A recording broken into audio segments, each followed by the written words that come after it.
Hey everyone, welcome to another live video. Last week we spoke about how you would plan an Astro shoot from your house on your desktop computer and went through the different apps that you can use to check the weather and all of these sort of things. But today I wanted to talk about a follow-up topic which is very related, and that's the topic of actually scouting on location or the day before you shoot at night or at night when you get to the location. I don't recommend just showing up at night and shooting somewhere. This could potentially be dangerous, especially if there's wildlife or cliffs or canyons or any of these of dangers. You want to know about these things before you arrive at your location. So we're gonna walk through a little bit of how I would scout during the day, and then a little bit about how I would try to scout at night, which includes like knowing the your location and the position you are, and determining which direction you're looking. Things of this nature that are very relevant to helping you get the photo that you want. So let's say that you have arrived on the location where you're planning to shoot. So you can look around and you can see like the location has a lot of the features you're looking for, but then your first question is, where is the Milky Way going to be when it rises later on tonight? And so obviously we talked about the stellarium map and how you can use that to like locate where the Milky Way, which direction it will be.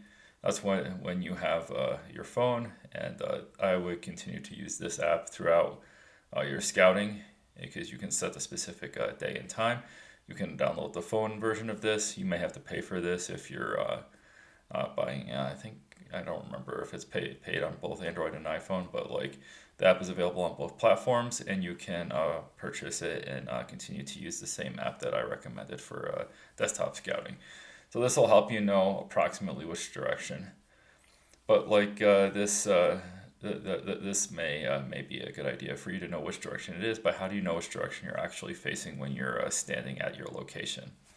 So there's during the day there's a few ways to do this. So one is to look at the position of the sun. So the in the northern hemisphere where I live, the sun follows a path that is kind of in some ways towards the south of where I'm standing most of the time, because I shoot all in the mid latitudes of the northern hemisphere so far. So I will always be able to look towards the south to see the sun a little bit, and we hopefully learned in school that the sun rises in the east and it sets in the west. So if you're looking at the middle of the day, you can look outside and you can look, if you're in the northern hemisphere where I am, you can look towards the south. And then you can assume that if you're looking towards the sun in the south, let's see, your left side would be facing towards the east and your right side would be facing towards the west. And so that's if you're at noon, right? If it's in the morning, you're going to see the sun towards the east, so you can get a rough idea of where the east direction is.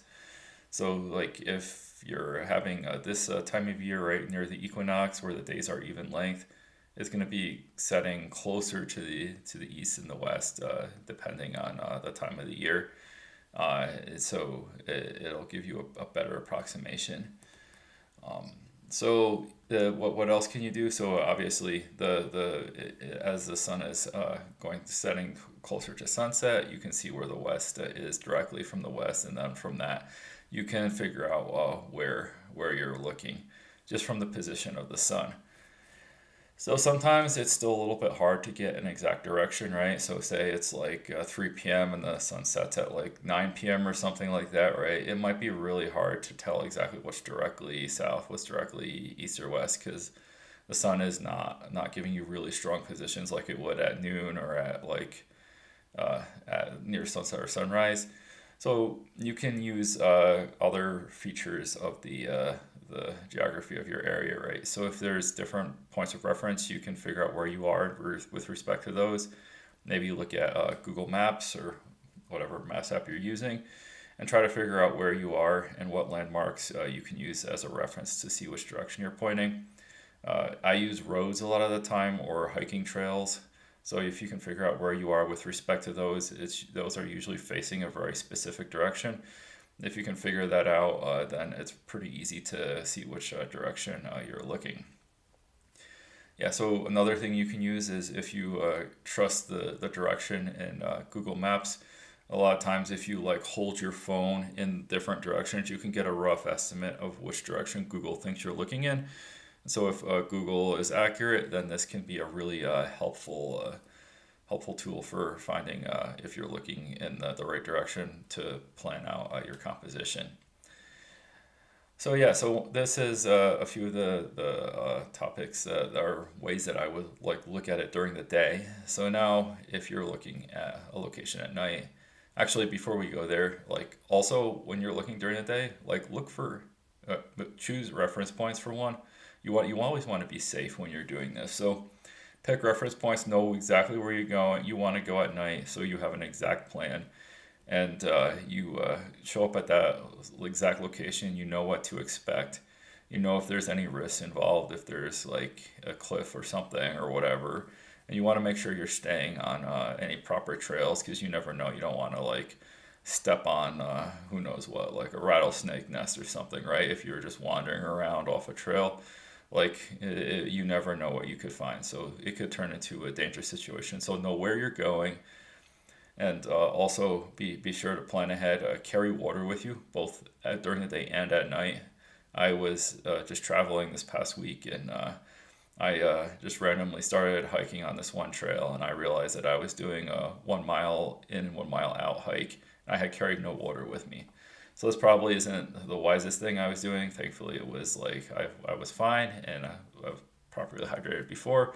So I made it through the hike no problem. But like make sure that you're properly prepared with water, and if you're doing a longer hike, make sure you're bringing snacks and other things, whatever you need to keep yourself in proper health, so that you don't have any problems during your planning or your shoot. So then at night, again, bring water, snacks, whatever you need. And then if hopefully you've already made a plan during the day, and if you've done that, these things are very simple. You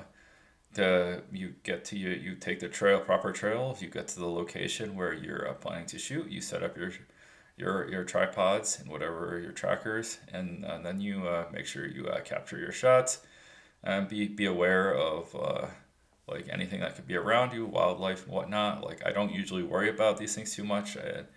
I feel like just being scared of them, like usually animals or whatever can sense fear, so it's better to be more confident. I also like talk to myself as well, which gives animals a sense they know that it's not one of their prey or whatever that's in the area there, and they most likely stay away. I've seen mountain lion tracks, moose tracks, all kinds of different animal tracks in the areas where I've shot, but I've never actually seen the animals themselves. So yeah, once you get to your close location, you do this, you get your shoot, you wrap it up, and I always make sure to check that you don't like leave anything behind. So like you never know what could happen. Like recently, I was out on a shoot, and one of my clips fell off of the side of my backpack, and like since I always like check the surrounding area before I leave, I found it. But like if I had not done that, then I would have probably lost that clip and would have had to buy a new one, which would have been very annoying, and then I would not have had it for this last trip that I went on, which you'll hopefully see some content from me on later on as I get through editing the videos this the photos and video for this trip. So yeah, but like I guess if you get to your location at night, or you're scouting at night, which I again like I said, don't recommend. But if you're doing it, you can use the sky again as a reference. Except the sky at night is a little bit different, right, than the sky during the day. During the day, basically, your only reference is the position of the sun to tell which direction you're facing. So I would during the day, just use the sun. At night, can look at different constellations. So pick like something that's familiar in the sky. So if you're new to this, so maybe open your stellarium map and look at the constellations that are going to be out on the night you're planning to shoot.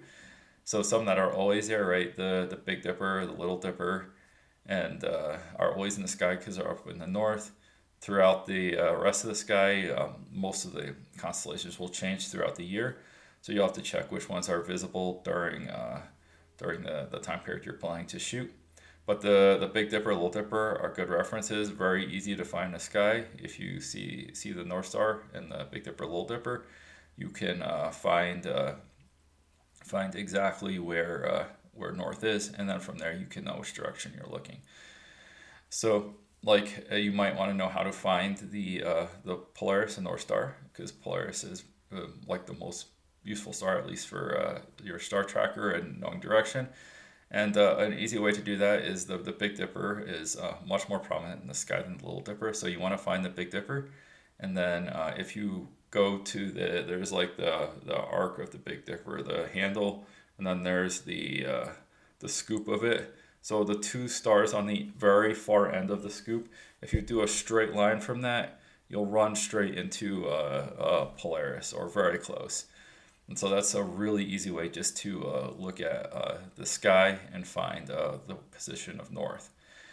Obviously, if there's other objects in the sky, like if in the wintertime, Orion is very prominent. So if Orion's in the sky when you're going out, you can find out where Orion is and figure out if you know the path Orion follows throughout the night. You can check this in your stellarium map. It starts out in the east and rises up in the south and sets in the west. You can follow that. The same with the Milky Way core. And during the summer, it rises in the east again, and then in the south, it will like be vertical during probably the month of July and August. And by the end of August, it's mostly setting in the west during the evening. So you can follow this path to see where you're looking in the sky. So like I said, again, those are ways to see where you're looking. You can have a rough estimate, but hopefully you've planned this ahead and you've done your scouting, like we discussed in the last video, on your computer with the Google Earth. You can get a good idea which direction things are facing, and you've looked through Stellarium to see where the sky objects should be. And then when you go out during the day, you can double check your plan and make sure no one planted a tree in the middle of the composition you were planning, so it wouldn't work at all. And then you can make alternate plans so that when you get out at night, you're not disappointed and not getting the shot. So one other thing I wanted to talk about with going out and shooting. So many times when you look at the weather, it might tell you that it's going to be clear, and it might tell you it's going to be clear all night. And so you might have a specific plan for exactly what times you want to shoot and what exactly the shot you want to get.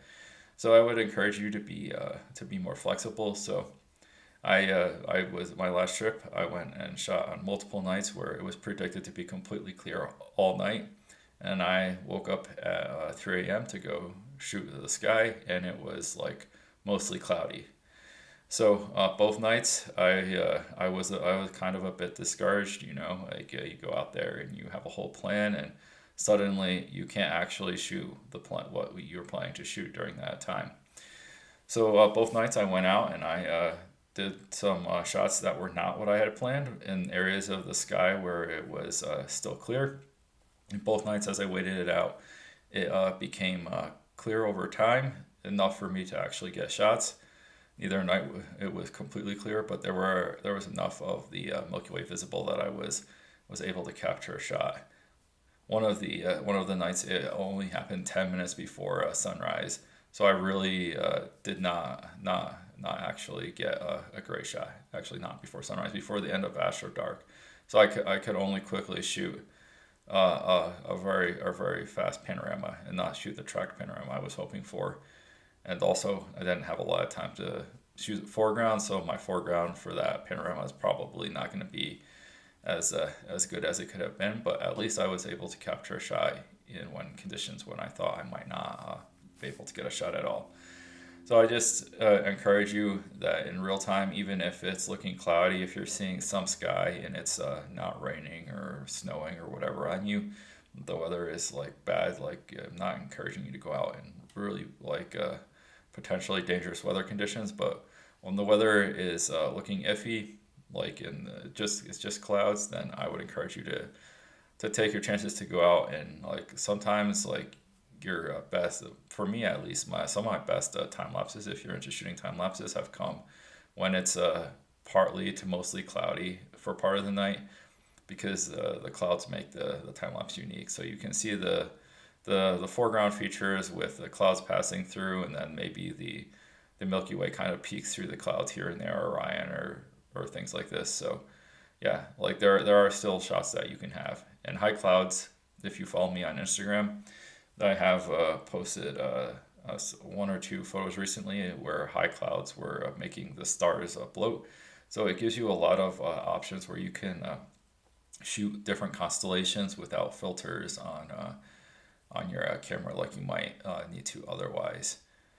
So yeah, that's kind of how I think about the plan, and I think hopefully this is helpful to you. And I think this was probably not as planned out as some of my other videos, and it's a little bit shorter. But I just arrived home from like a 8-day trip, so hopefully next week I'll have more time to plan out what I'm talking about.